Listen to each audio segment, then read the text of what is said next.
Silakan duduk. Shalom. Sudah yang kasih dalam Tuhan, hari ini saya akan khotbah tentang ramalan. Dan setelah itu saya memberitahu tentang ekonomi, bahwa apa yang akan terjadi atas bangsa ini, bahwa Indonesia akan terjadi stagnat ekonomi. Nanti akan saya memberitahu pesan Tuhan untuk saudara. Nah, mari kita buka Alkitab kita terlebih dulu di dalam kitab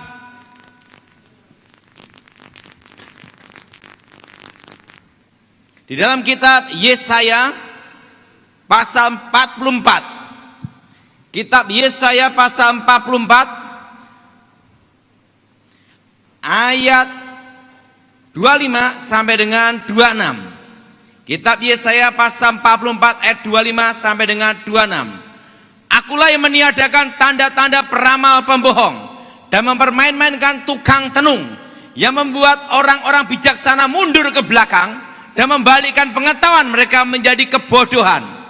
Akulah yang menguatkan perkataan hamba-hambaku dan melaksanakan keputusan-keputusan yang diberitakan utusanku, yang berkata tentang Yerusalem, bila dididami, dan tempat kota-kota Yehuda, baiklah ia dibangun, aku mendirikan kembali reruntuhannya. Saudara yang kasih dalam Tuhan, dikatakan tanda-tanda peramal pembohong. Alkitab berkata peramal-peramal pembohong. Apa bedanya nubuatan dan ramalan? Beda. Nubuatan adalah memberitahukan masa yang akan datang dan pasti terjadi. Ingat saudara, arti nubuatan adalah memberitakan masa akan datang dan pasti terjadi. Pasti apa saudara? Terjadi. Nah, beda dengan ramalan. Ramalan adalah memberitahukan masa yang akan datang, tetapi ingat, belum tentu terjadi. Maka Alkitab mengatakan Tuhan menyampaikan firman para nabi, yaitu para nabi bernubuat. Artinya memberitakan masa akan datang yang pasti terjadi. Nah, kalau ramalan itu adalah memberitahu masa akan datang dan belum tentu terjadi. Itu bedanya adalah. Nah, saudara, apa itu ramalan? Sebelum saya bertobat, saya belajar ramalan dari nenek saya.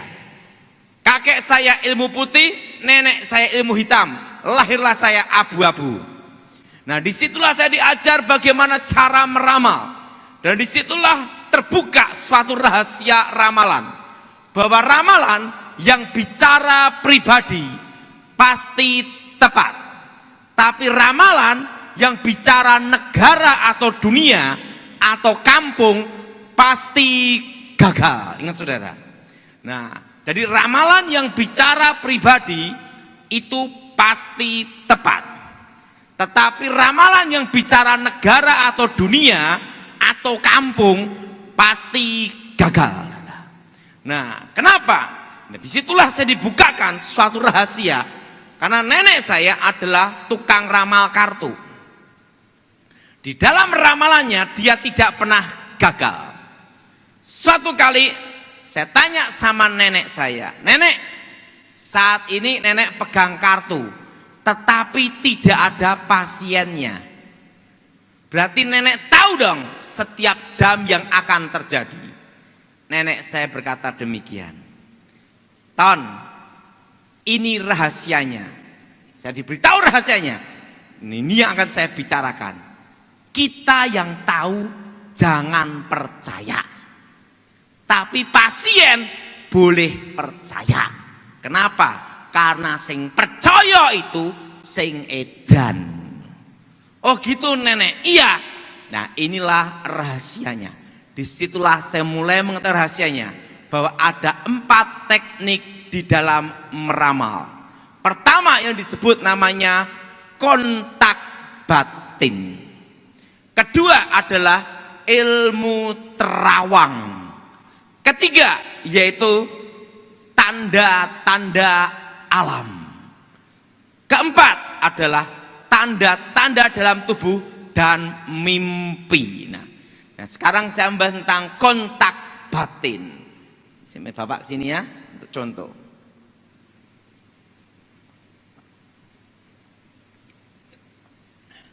Seorang dukun pasti akan gunakan teknik pertama ini untuk meyakinkan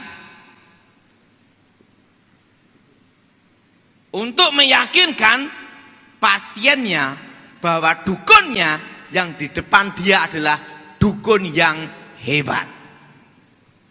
Contohnya gini, misalnya Pak Bejo datang ke saya, langsung saya ngomong, Pak Bejo, saat ini engkau baru sakit ambeien, saat ini kamu dikejar utang dan mau bangkrut, dan istrimu pun saat ini baru sakit di rumah sakit. Kok bisa tahu Mbah Dukun? Nah, dukun akan gunakan teknik yang pertama ini untuk meyakinkan bahwa yang di depan dia adalah dukun yang hebat, tukang ramal yang hebat. Nah, sekarang saya beritahu rahasianya. Manusia terdiri dari tubuh, jiwa, dan roh. Pada waktu orang itu datang ke dukun atau ke tukang ramal, maka secara alam roh itu adalah telanjang. Ingat itu. Kalau orang yang dalam Tuhan itu ada jubahnya, namanya jubah kemuliaan putih, sehingga tidak bisa ditembus. Tetapi kalau orang yang tidak dalam Tuhan atau Kristen tomat habis tobat besok kumat pergi ke dukun, waktu datang itulah langsung telanjang. Waktu telanjang itulah secara alam roh, rohnya saya dukun masuk ke rohnya dia berbicara. Walaupun mulutnya tidak bicara, tapi bisa saya tanyai rohnya, kamu baru ngapain saat ini? Sakit ambeien. Saat ini kamu baru apa? Baru bangkrut, bingung. Sekarang istrimu bagaimana? Rumah sakit. Yang ngomong siapa? Bukan dari mulutnya, tapi rohnya yang berbicara. Dan pada waktu rohnya ini berbicara, akan terjadi namanya transfer spirit. Ingat saudara, namanya saudara transfer apa? Spirit. Nah, pada waktu transfer spirit itulah maka disebut namanya transfer karakter. Makasih. Makanya orang yang suka ke tukang ramal sifatnya tidak beda dengan tukang ramalnya. Kenapa? Di situ akan masuk namanya transfer karakter. Kalau dukunnya suka berzina, maka yang kena ramalannya dia, masuk kontak batinnya, masuk ke rohnya dia, jadi suka berzina. Nah, kalau orangnya tersebut, dukunnya itu suka tipu-tipu sana, tipu sini, maka masuk ke karakter pasiennya, suka tipu sana, tipu sini. Nah, itu namanya transfer spirit, transfer roh yang disebut namanya kontak batin. Makanya kalau orang yang suka ke tukang ramal, hidupnya tidak percaya bahwa masa depannya diatur Tuhan. Kenapa? Karena dia akan banyak gelisah dan ada suatu karakter dukun yang akan masuk ke dalam dirinya. Ini yang disebut transfer roh. Makanya saudara yang terlibat ramal-meramal, tukang ramal harus dipatahkan kutukannya. Nah, kalau dukunnya itu kena kutukan bangkrut, miskin, maka ingat saudara, yang datang ke tukang ramalnya miskin juga kayak dukunnya. Kenapa? Itu adalah kontak batin. Apa saudara? Namanya apa? Kontak apa?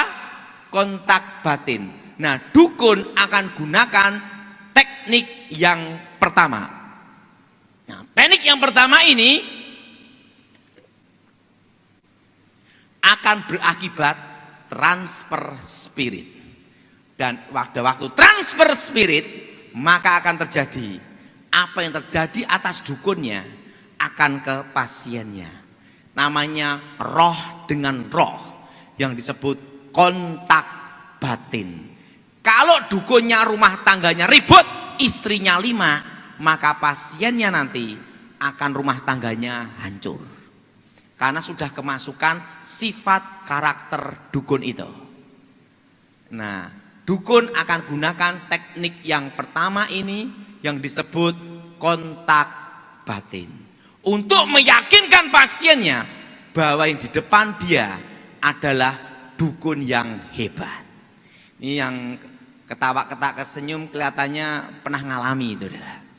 Nah, harus bertobat. Nah, yang kedua yang disebut namanya ilmu terawang. Nah, udah tahu orang yang tidak percaya Tuhan kalau kehilangan mobil minta tolong ke dukun untuk diterawang dan mobilnya ketangkep. Tapi dukunnya sendiri kehilangan mobil, lapor polisi. Kenapa tidak gunakan ilmunya sendiri untuk menangkap penjahatnya? Karena ada harga yang harus dibayar. Sebelum saya bertobat, saya diajar nenek saya ilmu terawang. Disitulah saya tahu rahasia bahwa di dunia alam gaib itu ada namanya rekaman-rekaman apa yang diperbuat manusia. Alkitab berkata bahwa iblis adalah pendakwa, penuduh. Seorang pendakwa, seorang penuduh pasti punya namanya barang bukti. Nah, di alam roh itulah saya baru mengerti bahwa alam roh itu ada namanya 3 alam. Yang pertama adalah alam nyata, yang kedua adalah alam bayangan, yang ketiga adalah alam roh sebenarnya. Di situ seperti lautan kaca, seluruh dunia bisa terlihat. Di situ saya lihat lautan kaca, dan disitulah rekaman-rekaman apa yang diperbuat manusia. Nah, makanya dukun itu kalau pasien datang pertama akan memberitahu masa lalu. Karena itu ada rekamannya semua, apa yang terjadi masa lalu. Nah, disitulah saya melihat lautan kaca dan seluruh dunia bisa terlihat. Nah, ilmu terawang adalah digunakan untuk mengungkap kasus pembunuhan, perampokan, setelah itu tindak kejahatan. Nah, sebelum bertobat saya diajar ilmu terawang sama nenek saya. Nah, kalau nenek saya gini, tapi ingat namanya bukan pusing kepala, lain. Gini, langsung gini, syas, kelihatan siapa pencurinya, perampoknya, ada di mana, pasti ketangkap. Nah, kalau saya dulu gini, langsung kayak ada layar gitu, ses. Nah, kalau di dunia nyata itu ada namanya CCTV. Tapi di alam roh itu bukan CCTV. Seperti CCTV tapi bukan CCTV. Rekaman-rekaman apa yang diperbuat manusia.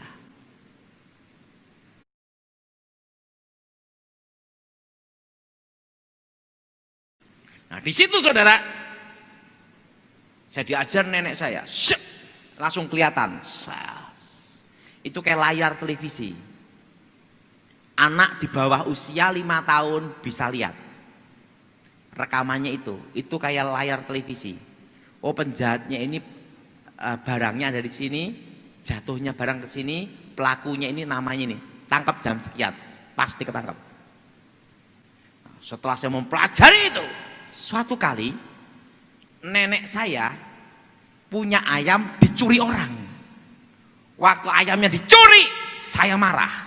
Saya ngomong sama nenek saya, nenek tenang, saya akan gunakan ilmu terawang untuk menangkap siapa yang nyuri ayam nenek.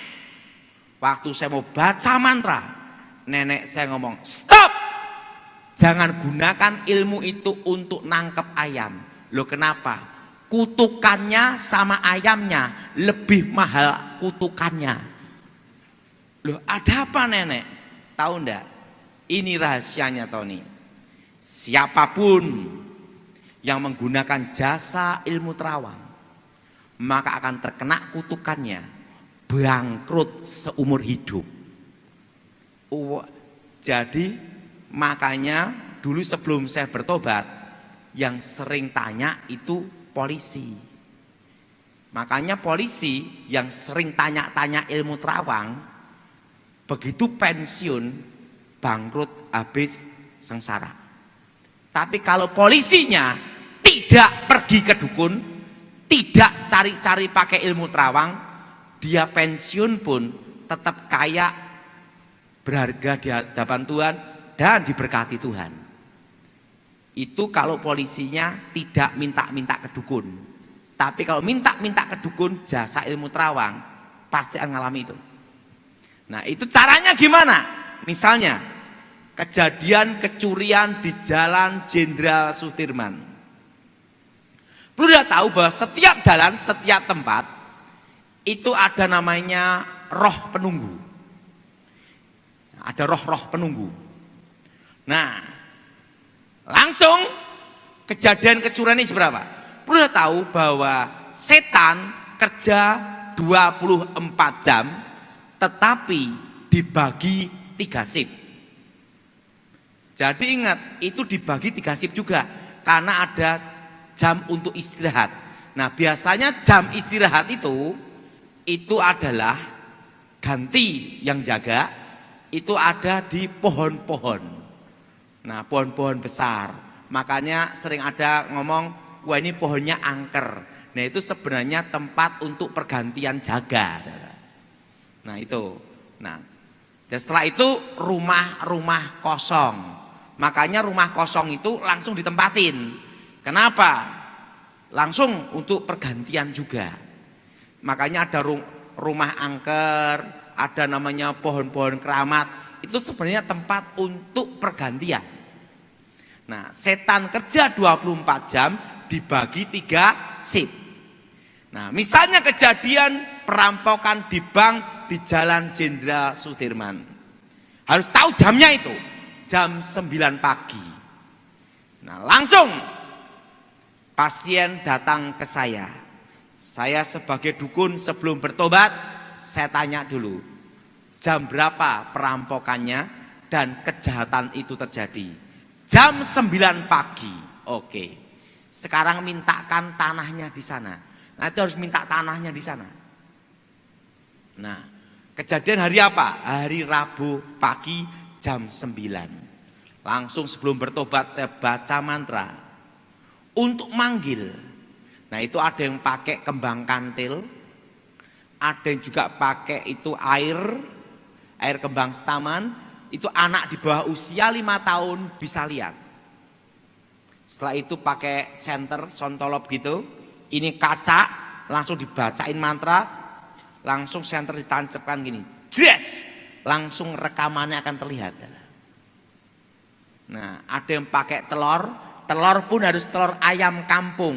Tidak boleh ayam horen Kentucky Fried Chicken. Kenapa? Setannya takut kolesterol. Harus telur ayam kampung atau telur bebek atau telur angsa. Ada yang juga yang pakai yang namanya itu jempol tangan. Baca mantra, bengueng-weng juk vitamin komplit. Kelihatan. Jalannya perampokan. Setan yang jaga hari Rebu kemarin. Tepatnya jam 9 pagi saya panggil. Langsung datang memberikan rekamannya itu. Oh, penjahatnya ini, nama ini, larinya ke sini, tangkap jam sekian. Pasti ketangkap. Tapi ingat kutukannya, siapapun yang minta jasa itu bangkrut seumur hidup. Jelas saudara? Nah, Pak, kenapa ramalan pribadi pasti tepat? Ramalan negara atau dunia pasti gagal. Ini rahasianya. Bapak ini kesini Pak.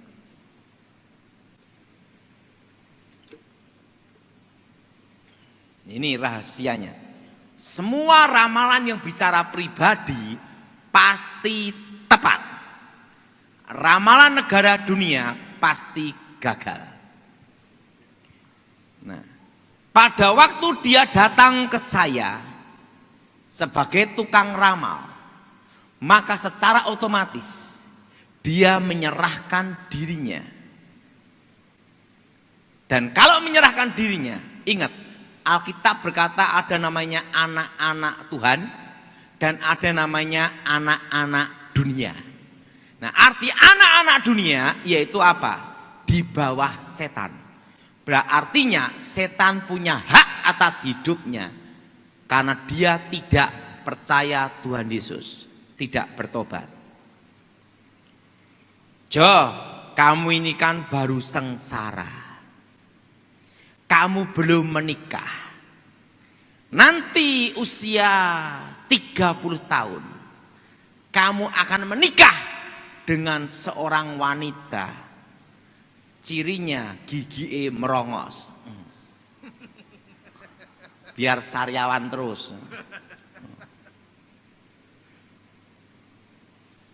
Dan usia 40 tahun kamu akan buka usaha toko emas.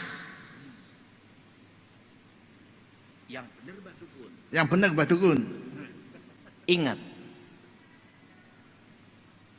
buktikan kata saya.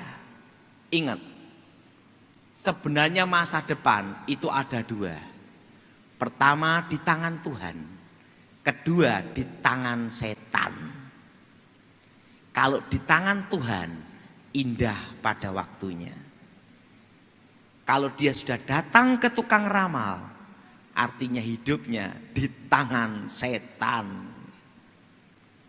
Nah, roh setan yang di dalam diri saya sebelum saya bertobat akan melakukan supaya ini dapat jodoh perempuan gigi gini.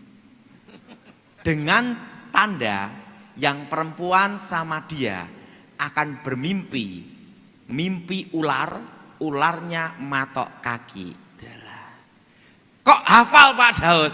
Lah kan dukunnya, kan tahu bakal mimpinya gimana, wong sudah diatur. Nah, akan mimpi ular dipatok kakinya, langsung dia bermimpi, oh mau ketemu jodoh. Mau ketemu jodohku. Yang gini. Oh. Setelah itu, setan dalam diri saya sebelum bertobat akan mengerjakan, membantu dia. Itu seperti kayak sutradara, supaya usia 40 tahun usaha toko emas. Wah, dukunnya hebat. Wah, dukunnya hebat. Ramalannya hebat. Ramalannya hebat. Begitu semua ramalan terjadi, kutukan berjalan, rumah tangga hancur, dan apa yang ada bangkrut habis. Rezeki anak cucunya diambil dia. Dan nanti anak cucunya kerja apapun bangkrut. Karena rezeki hoki keberuntungannya sudah diambil dia. Jelas? Jelas?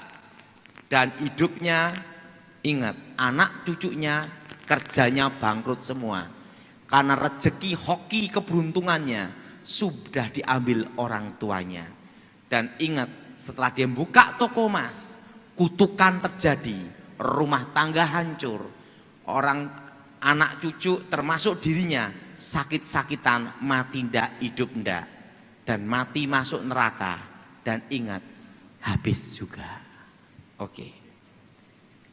Nah, ramalan yang bicara negara atau dunia atau kampung pasti gagal. Kenapa?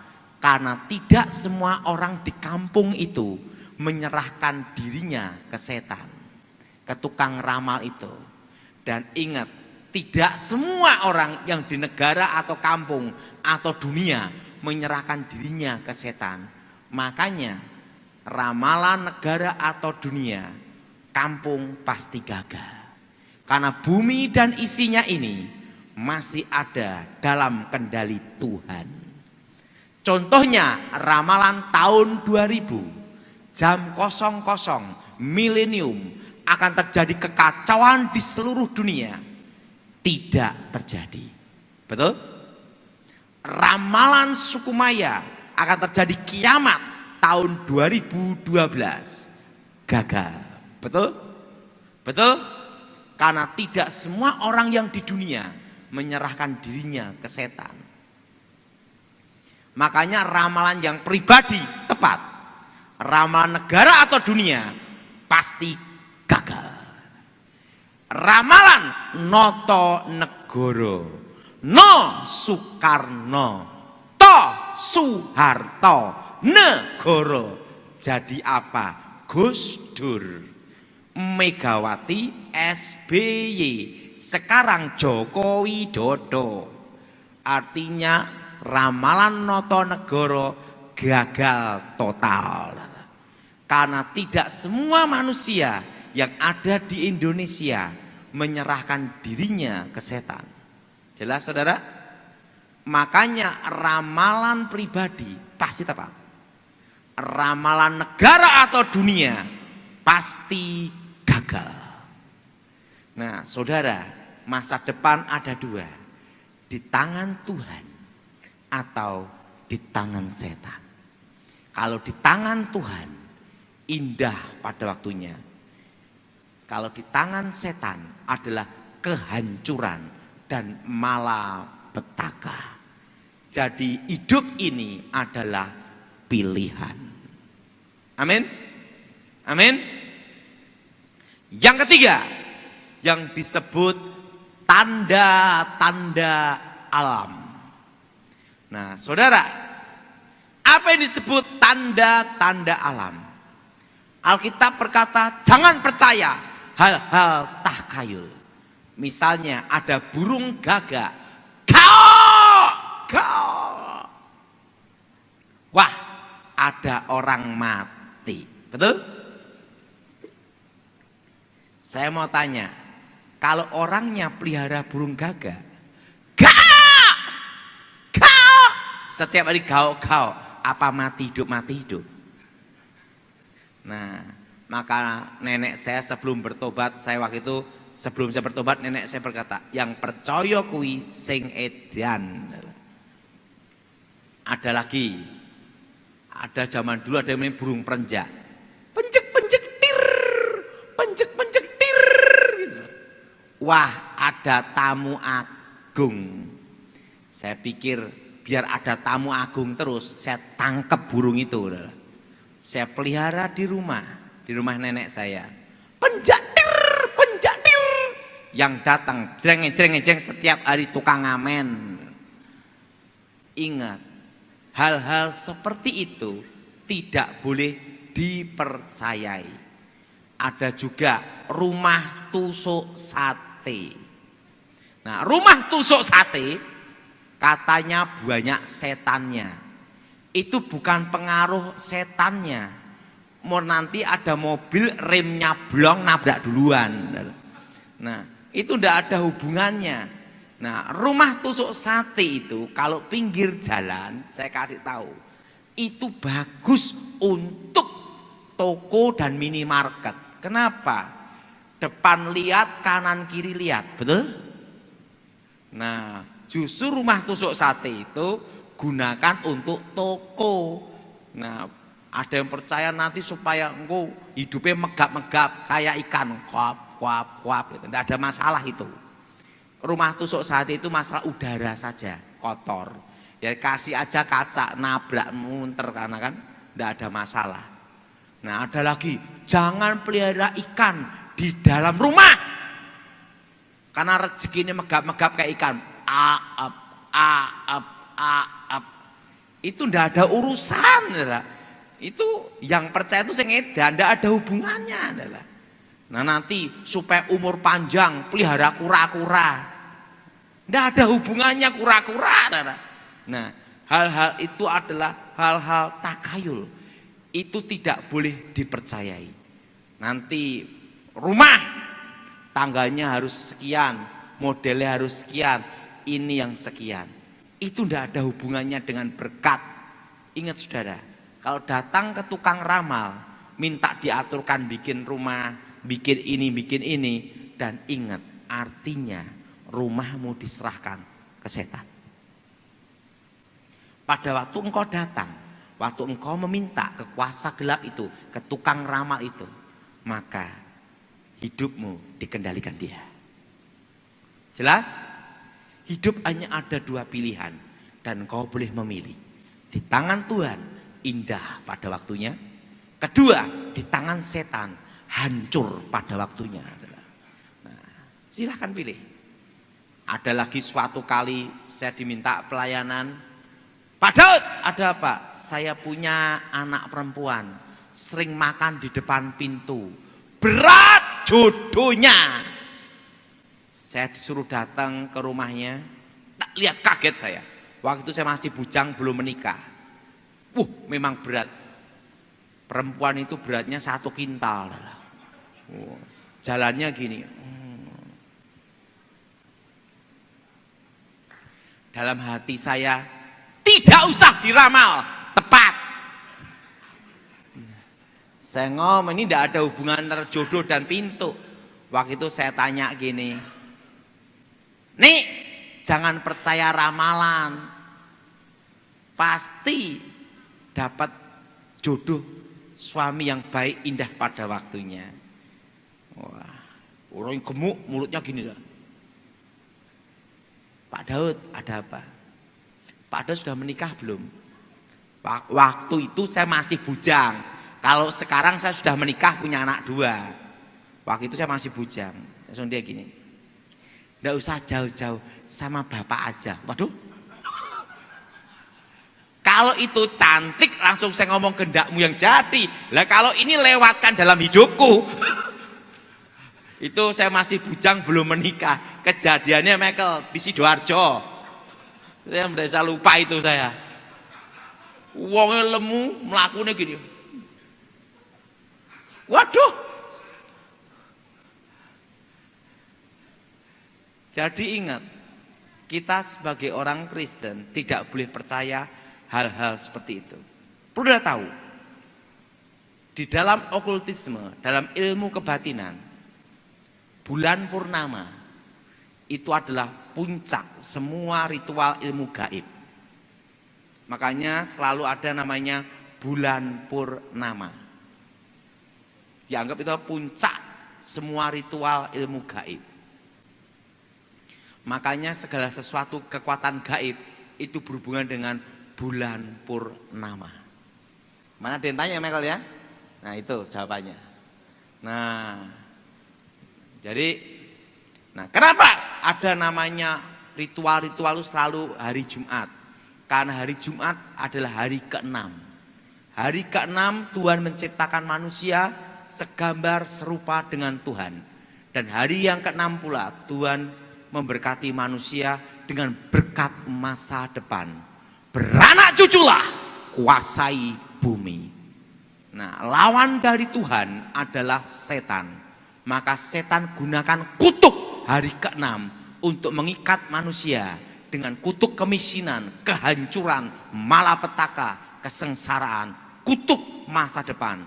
Sehingga ritual kuasa gelap selalu hari ke-6 Jumat.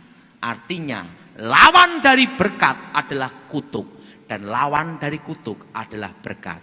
Artinya berkat adalah kata-kata yang memberikan kehidupan, keselamatan, kejayaan, keabadian, kelimpahan, hidup yang kekal, kemenangan.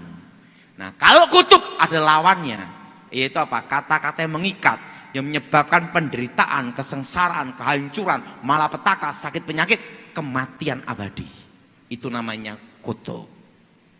Nah, jadi yang ketiga, kalau saudara percaya tanda-tanda alam itu dan saudara datang ke tukang ramal dan meyakini itu, maka setan akan mengendalikan hidupmu.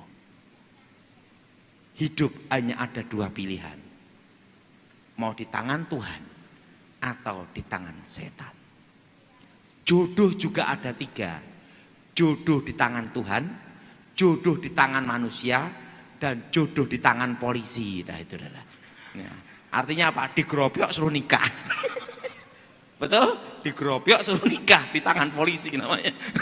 Nah, tapi di tangan Tuhan indah pada waktunya. Amin. Nah, yang keempat. Jadi ingat, siapa yang mempercayai itu, ramalan pribadi pasti tepat. Karena apa? Setan akan mengendalikan hidupnya. Yang keempat, yaitu tanda-tanda dalam tubuh manusia. Perlu tahu, ada namanya garis tangan. Ini, kalau nasib dan takdir manusia tergantung di telapak tangan. Saya mau tanya, kalau tangannya kebakar gosong, apa masa depannya hilang? Atau kedua tangannya buntung, apakah masa depannya hilang? Ingat saudara, kalau hari kelahiran, weton, sio bisa mempengaruhi jalan hidup manusia, maka yang berkuasa adalah dokter. Michael ya, betul nggak? Mau lahir weton apa? Program, betul? Operasi cesar, betul? Atau program KB direncanakan tahun berapa, sio apa? Ingat, nasib dan takdir manusia tidak terletak di telapak tangan dan di hari kelahiran. Nah, dulu sebelum saya bertobat kan diajari, hati-hati kalau kamu ketemu seorang perempuan yang jalannya gini, bokongnya megol-megol terus, itu bahaya. Perempuan yang tidak puas dengan nafsu, tukang selingkuh. Tapi buktinya jalan detek gini selingkuh ya banyak. Enggak ada hubungan. Ada lagi, hati-hati dengan wanita sikil gebuk maling, kaki penggebuk maling. Yaitu apa? Kaki kesebelasan, bodi kebapaan, wajah keibuan. Kaki besar lurus. Itu pasti tipe seorang istri yang ingin menguasai suami, mengendalikan suami. Buktinya yang kakinya kecil-kecil lurus-lurus juga mengendalikan, malah menguasai suami juga banyak, betul? Itu tidak ada hubungan. Nah, yang mempercayai itulah yang akan terkena kutuk. Artinya dikendalikan sama setan. Ingat, ramalan yang pribadi pasti tepat. Artinya apa? Setan yang akan mengatur hidupnya. Dan kalau setan yang mengatur hidupnya, hancur pada waktunya. Nah, hidup hanya ada pilihan dua. Manusia diberi kehendak bebas memilih di tangan Tuhan atau di tangan setan. Jelas? Jelas?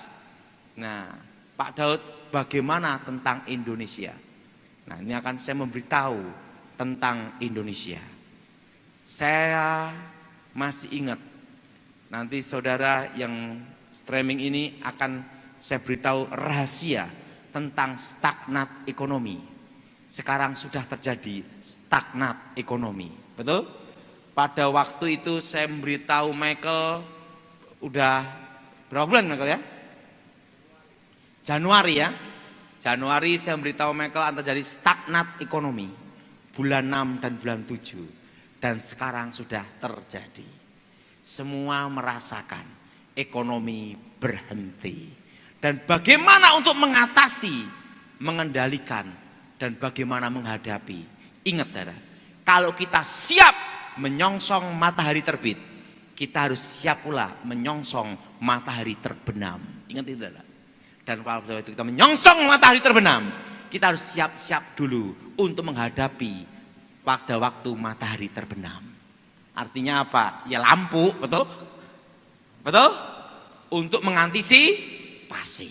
Nah, pada waktu saya dipanggil Tuhan ke surga, saya ditunjukkan masa depan Indonesia. Apa yang akan terjadi atas Indonesia, yaitu 25 tahun. Indonesia akan dipulihkan Tuhan.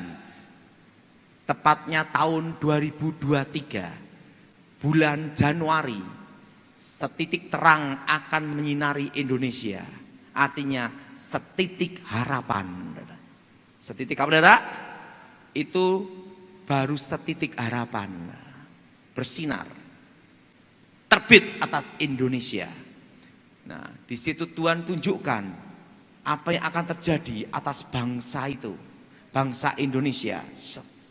Bahwa nanti ekonomi anginnya akan datang 2018, 2019 dan badainya akan berhenti di 2020. Dan pada waktu 2020 ekonomi akan berhenti, stagnat. 2020 tepatnya bulan 6 bulan Juli. Menuju 2023 tepatnya bulan Januari, setitik terang dari Tuhan menyinari bangsa Indonesia. Nah, saudara, waktu itu saya diminta ngobrol dan bicara dengan pertama, yaitu ahli ekonomi. Dia adalah salah satu orang yang pengajar tentang ekonomi dan dia orang pandai. Dia ahli di makro mikro ekonomi dan ahli keuangan. Dan yang kedua adalah ahli dalam ekonomi makro mikro dan dia adalah salah satu orang terkaya di Indonesia, nomor berapa? Dan dia adalah salah satu pendiri Bursa Efek Indonesia. Jadi dia merencanakan, itu ibunya dan dia juga yang ini merencanakan untuk supaya ada investasi dan bursa di Indonesia yang mengawali Indonesia. Jadi dia tahu dalam-dalamnya ekonomi Indonesia, dari dalam sampai luar, tahu semua. Karena dia sudah mendirikan perusahaan salah satu masuk Bursa Efek. Jadi dia mengawali bagaimana. Itu kan ada Dana Reksa, itu dan ada lagi perusahaan berikutnya Makindo, ada perusahaan lagi. Nah, itu yang mengawali semuanya. Dan dia ahli ekonomi. Dia memberitahu saya, Pak Daud, waktu di sorga apa yang Pak Daud lihat, nanti saya akan analisa tentang ekonomi. Dan nanti akan saya memberitahu solusi. Ingat ya, kalau kita tahu penyakit tidak ada solusinya, sama aja mati pelan-pelan, betul enggak? Betul? Nah, bagaimana solusinya? Oke. Pak Daud pada waktu di sorga melihat apa? 2020 badai ekonomi datang. Dan ekonomi akan stagnan. Tepatnya bulan 6, bulan 7, bulan Juli tahun ini dan sekarang ini. Arti ekonomi stagnan, tidak maju, tidak mundur, artinya berhenti. Oke. Sekarang akan saya beritahu tentang makro mikro ekonomi yang akan terjadi. Arti berhenti di sini, daya beli masyarakat turun, deflasi. Sekarang daya beli masyarakat turun semua. Betul? Betul? Itu namanya deflasi. Oke, setelah itu bahwa nanti akan menuju 2023 tepatnya bulan Januari setitik terang datang. Berarti setelah deflasi daya beli turun akan terjadi tahun depan inflasi.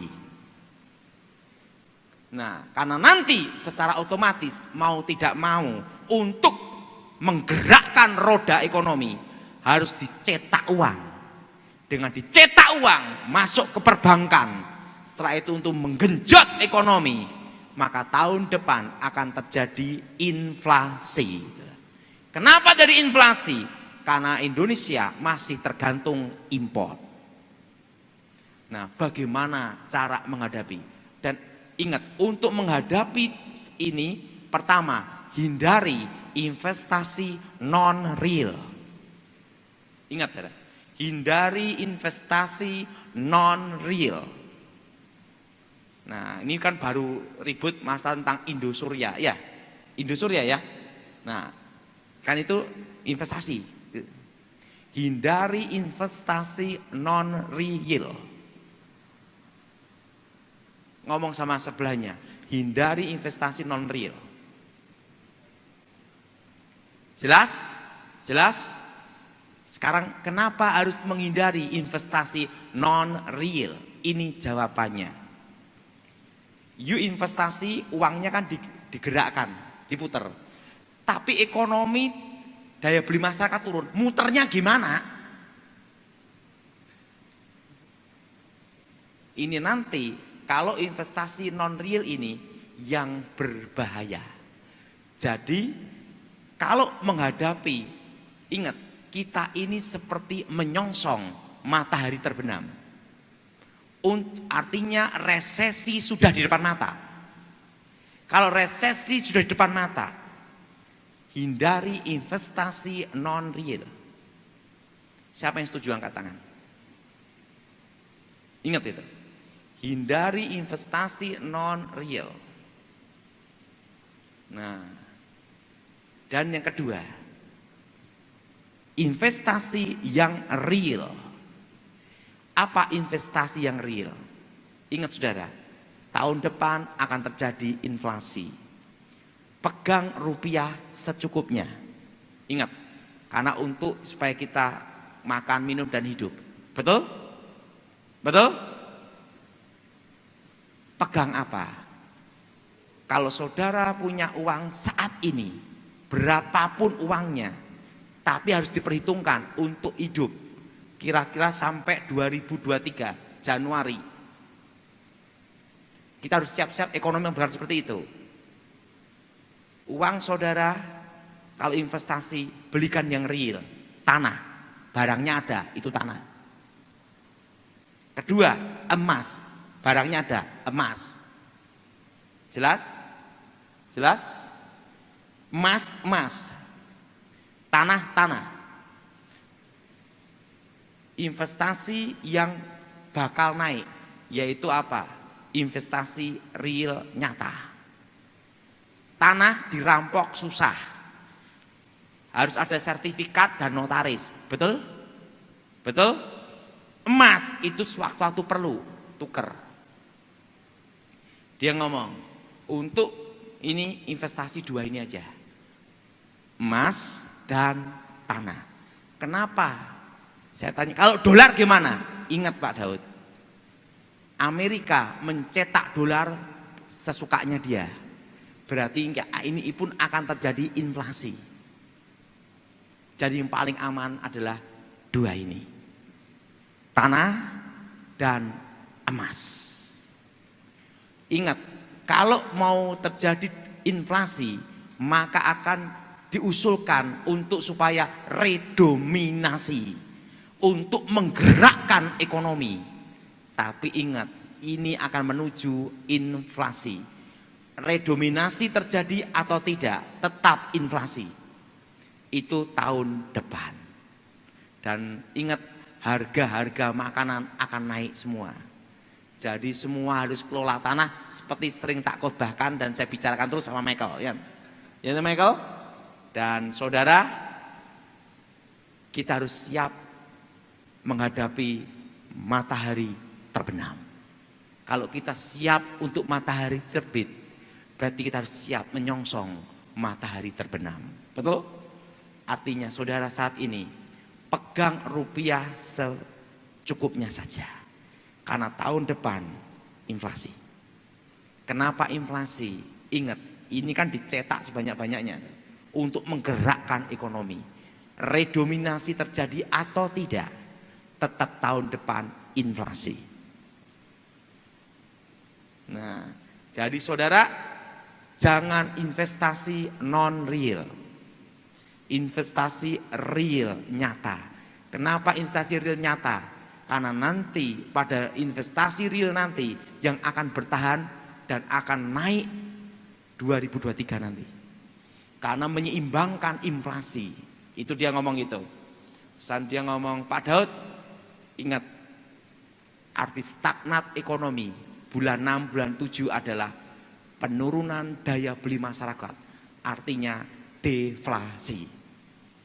Untuk menuju tahun depan inflasi, itu pasti. Jadi saudara, kita berdoa supaya Indonesia diberkati Tuhan. Dan Tuhan bicara pada saya bahwa aku memelihara umatku di tengah-tengah kesusahan. Amin. Saudara, pada waktu saya ngobrol sama kawan saya 20 tahun yang lalu, dia ngomong gini, Pak Daud, dikatakan tahun 2020 akan terjadi badai ekonomi. Secara makro mikroekonomi itu dasarnya apa? Dia ngomong gitu. Tetapi sekarang sudah terjawab, Pak Daud, untuk menggoncang dunia, Tuhan tidak perlu memberikan sesuatu yang besar. Tuhan cukup mengizinkan satu setan lepas dari neraka, setan kecil namanya corona, gitu. Itu yang teman saya ahli ekonomi ngomong. Tuhan tidak harus berikan hal yang besar-besar, enggak usah. Cukup Tuhan mengizinkan satu setan, satu apa? Setan lepas dari neraka. Namanya setan corona. Dan ingat, seluruh dunia kacau, betul? Dan ingat saudara, ini akan terjadi deflasi, tahun depan inflasi. Jadi jangan investasi non real, investasi yang real. Saudara, dan jangan utang bank. Kenapa jangan utang bank? Karena tahun ini memang ada kebijaksanaan untuk supaya ekonomi berjalan, sehingga hanya bayar bunga induknya tidak. Ada yang juga bayar induknya tapi sedikit. Tapi untuk supaya apa? Membantu masyarakat. Tetapi kalau bank ngeluarin uang terus sampai tahun depan, bunganya gimana? Kan gitu. Nah, makanya saudara, yang ketiga, jangan utang bank. Saya setuju, angkat tangan. Karena utang bank nanti resikonya adalah tahun depan. Jelas? Bunga bank nanti. Jadi saudara, kalau orang pergi ke tukang ramal, namanya adalah kutuk ramalan dan berhubungan dengan arwah orang mati, harus diputuskan dalam nama Yesus. Mari kita berdoa.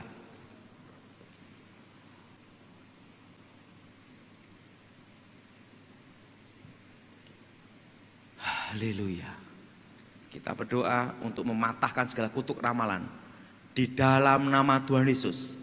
Segala kutuk ramalan, kutukan setan, kutuk roh jahat, kami hancurkan, kami batalkan, putuskan dalam nama Yesus.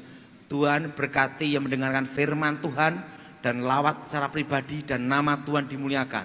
Jamah mereka yang mendengarkan berita ini Tuhan, supaya mereka kuat dan diberi kekuatan iman, dan nama Yesus dimuliakan. Kerajaan Tuhan datang dan menjadi. Berkati firman-Mu, berkati kami semua demi nama Yesus yang percaya.